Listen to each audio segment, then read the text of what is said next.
नमस्कार दोस्तों, मैं हूं वीरेंद्र मिश्रा। स्वागत है आपका मेरे चैनल पर। मेरे पिछले वीडियो को जो कि ज्ञानवापी केस पर मैंने बनाया था उसको आपका बहुत सारा प्यार मिला।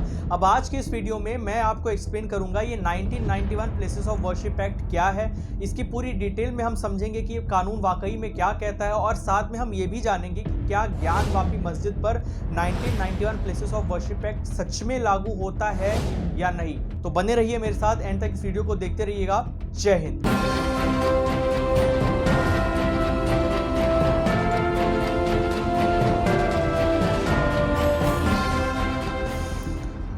देखिए, हम सब जानते हैं हमारे भारत में काफ़ी सारे विदेशी इन्वेडर्स आए थे। फॉरेन इन्वेडर्स जब हमारे भारत में आते थे तो हमारे भारत में काफ़ी सारे मंदिरों को उन्होंने नुकसान पहुंचाया और उनके जगह पे उन्हीं के मलबे से मस्जिदें बनवाई थी। और एक लंबे समय के बाद हिंदू समाज उन मंदिरों को रिक्लेम करता रहा है। हमें वो मंदिर वापस चाहिए, ऐसे बहुत जगह से डिमांड उठती रही है। इसीलिए हमारे देश में 1991-1992 में बाबरी मस्जिद के खिलाफ एक जोरदार आंदोलन हुआ और उस जगह पे वापस राम मंदिर बने, इसके लिए आंदोलन शुरू हो गया क्योंकि वो बहुत इंपॉर्टेंट जगह थी जिसे मीर बाकी ने तोड़कर वहां पे मस्जिद बनाया था। उसी समय हमारे देश में अयोध्या के बाद काशी और मथुरा में भी विवाद शुरू हो गया कि यहाँ पर भी काशी विश्वनाथ मंदिर हो या जो मथुरा की शाही ईदगाह है उसे हटाकर वहां भी कृष्ण जन्मभूमि बनाया जाए, क्योंकि वो भी एक विवाद का जरिया था। उस समय हमारे देश के प्राइम मिनिस्टर थे पीवी नरसिम्हा राव। पीवी नरसिम्हा राव के समय ही ये कानून लाया गया था जिसे हम कहते हैं प्लेसेस ऑफ वर्शिप एक्ट 1991। इस कानून के तहत हमारे देश में 15 अगस्त 1947 के दिन पे जो धार्मिक स्थल जैसे हैं उनका रिलीजियस कैरेक्टर कभी बदला नहीं जाएगा। यानी कि अगर कोई जगह पे हिंदू मंदिर है तो वहाँ पे वो मंदिर ही रहेगी, उसे तोड़कर कोई मस्जिद नहीं बना सकता। और अगर कोई पास्ट टाइम्स में किसी मंदिर को तोड़कर मस्जिद बना दी गई है तो वो वैसी की वैसी रहेगी, उसे वापस से तोड़कर मंदिर नहीं बनाया जा सकता। दरअसल सरकार का उस समय ऐसा सोचना था कि ऐसा करने से हमारे देश में ये जो मंदिर और मस्जिद के विवाद थे ये हमेशा के लिए खत्म हो जाएंगे और फिर इसके ऊपर कोई केस नहीं फाइल किया जाएगा। अब चलिए इस कानून को थोड़ा और डिटेल में समझते हैं। देखिए, इस कानून का प्रियम्बल कहता है कि 15 अगस्त 1947 के दिन पे भारत में जो भी धार्मिक स्थल है वो जिस कंडीशन में है वो उसी कंडीशन में रहेंगे, उनमें कोई बदलाव नहीं किया जाएगा। मैंने जैसा कि आपको एग्जाम्पल दिया कि अगर किसी मंदिर को तोड़कर उसके जगह पर मस्जिद बनाई गई है तो वापस से उस मस्जिद को तोड़कर वहां मंदिर नहीं बनाई जा सकती, वो जगह पे मस्जिद ही रहेगी, भले ही वहां पर पहले एक मंदिर हुआ करता था या नहीं, इससे कोई फर्क नहीं पड़ता। ये कानून तो बहुत छोटा सा है जिसमें सिर्फ 7 सेक्शन है, लेकिन ये बहुत ही कंफ्यूजिंग है।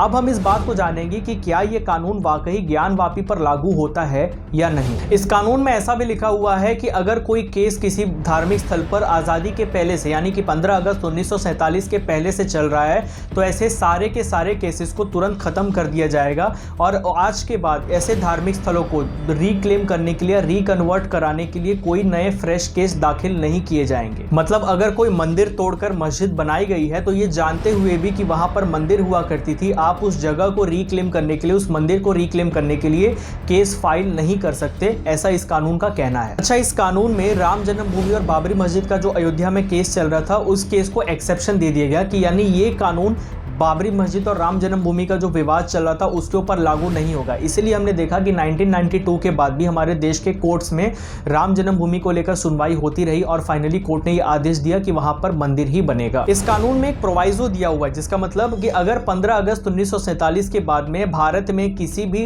धार्मिक स्थल का रिलीजियस कैरेक्टर बदलने की कोशिश की जाएगी तो ऐसे समय पर अगर उसके ऊपर कोई केस होता है तो सुनवाई की जाएगी, उसके ऊपर प्रॉपर लीगल तरीके से एक्शन लिया जाएगा। इस कानून का एक प्रोवाइजो है जो ये कहता है। अच्छा, ये कानून एंशिएंट साइट्स जो कि आर्कियोलॉजिकली बहुत इंपॉर्टेंट है भारत के लिए और जिन पर ancient monuments and archaeological sites and remains act 1958 लागू होता है उन पर यह कानून नहीं लागू होगा। और यही काफी इंटरेस्टिंग पॉइंट है। ज्ञानवापी मस्जिद ancient monuments and remains act 1958 के अंदर कवर है और इसीलिए ये जो कानून है 1991 प्लेसेस ऑफ वर्शिप एक्ट वो ज्ञानवापी मस्जिद पर लागू नहीं होता।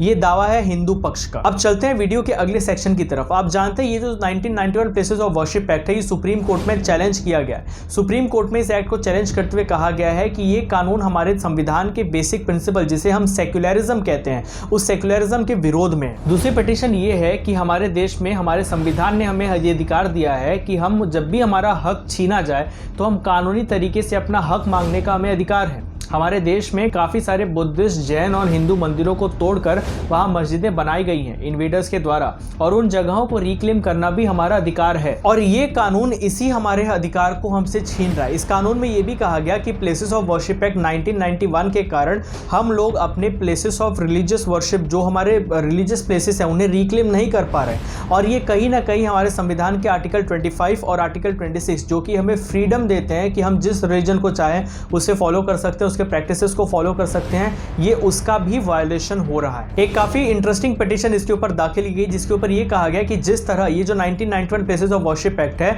ये बिल्कुल साफ साफ इशारा करता है कि जिस तरह एक कबूतर बिल्ली को देखकर अपनी आंखें बंद कर लेता है, फिर ये सोचता है कि खतरा टल चुका है, इस कानून को भी लगता है कि ये जो डिस्प्यूट्स चल रहे हैं रिलीजियस साइट्स को लेकर, अगर इन पे चर्चा ही नहीं होगी तो आगे चल के हमारे देश में इनको लेकर टेंशन भी नहीं होगा। दरअसल ये सिर्फ प्रॉब्लम को इग्नोर करना है, उनको सॉल्व करना नहीं है। प्रॉब्लम को सॉल्व करना बड़प्पन माना जाता है, प्रॉब्लम को सॉल्व करना समझदारी है, लेकिन ये कानून उस प्रॉब्लम को इग्नोर करना सिखा रहा है। और इस कानून की वजह से हमारे आगे की जो जनरेशन रहेंगी वो भी इस टेंशन के साए के अंदर ही जीने वाली हैं। इस कानून को लेकर कहा जा रहा है कि सुप्रीम कोर्ट ने इस कानून को वैलिडिटी दे दी है अयोध्या वर्डिक्ट के दौरान।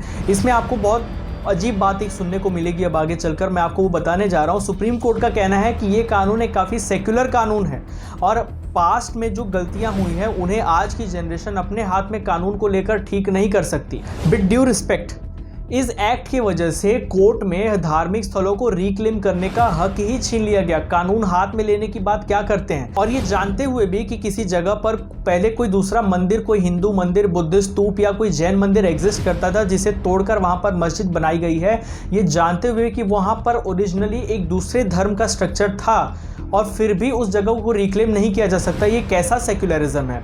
इससे तो विवाद कभी खत्म ही नहीं होगा। उसे देखकर हमेशा एक अंदर से भावनाएं देशवासियों के मन में आती रहेगी कि ये जगह किसी और की थी जिसके ऊपर जबरन किसी और ने कब्जा कर लिया है। तो ये कानून सेक्युलर कैसे हो सकता है? इसके बाद ये भी कहा गया है कि ये कानून इसलिए लाया गया ताकि हमारे देश में लव, पीस और हार्मनी बनी रहे। लेकिन ये समझना हर भारतीय के लिए मुश्किल है कि ये किस लव, पीस और हार्मनी की बात कर रहे हैं। इन सभी डिस्प्यूटेड रिलीजियस प्लेसेस की वजह से हमारे देश में आए दिन धार्मिक तनाव होते रहते हैं, दंगे फसाद होते रहते हैं। तो इसे लव, पीस और हार्मनी कहाँ बन रही है? हर भारतीय को अधिकार है कि अगर उसके साथ में कुछ गलत हुआ हो तो उसकी दुहाई लेकर कोर्ट में जा सकता है और कानूनी तरीके से अपने रिलीजियस प्लेसेस को रिक्लेम करने का हक छीन कर हम दुनिया के सामने कौन सा मैसेज दे रहे हैं? ये कोर्ट को भी सोचना चाहिए कि कहीं ना कहीं जो अत्याचार हुए, जो गलत काम हुए, जो इन्वेजन्स हुए, उन्हें जस्टिफाई करने वाला कानून है। खैर, कोर्ट में इस कानून को चैलेंज किया गया है और अब कोर्ट क्या कहता है भविष्य में, ये तो भविष्य में ही देखना होगा। दोस्तों, मैंने बहुत आसान शब्दों में आपको ये प्लेसेस ऑफ वर्शिप एक्ट 1991 समझाया। अब आपको क्या करना है वो भी आपको मैं बता देता हूँ। आप इस वीडियो को अपने दोस्तों से शेयर करिए जिन्हें ये कानून नहीं पता होगा। आप कमेंट करके बताइए कि क्या आपको ये कानून सही लगता है